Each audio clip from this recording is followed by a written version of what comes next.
মৃত্যুদণ্ডই শেখ হাসিনার জন্য উপযুক্ত বিচার।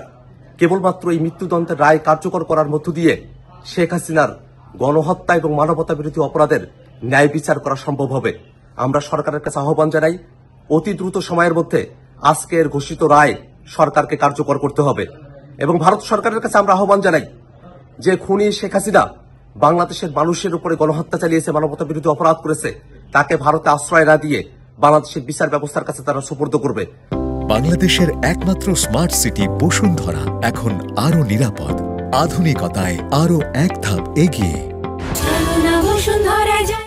এই বিশ্বের বাসীর কাছে একটা নজির তৈরি হবে শেখ হাসিনার রায় কার্যকর করার মধ্য দিয়ে।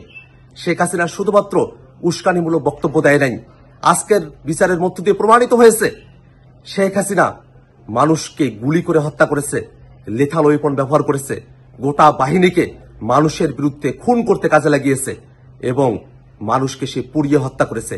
এমন নৃশংস একজন খুনি যার এত এত অপরাধ, সে অপরাধের খুব অল্প কিছু অভিযোগেই আজকে শাস্তির ঘোষণা এসেছে।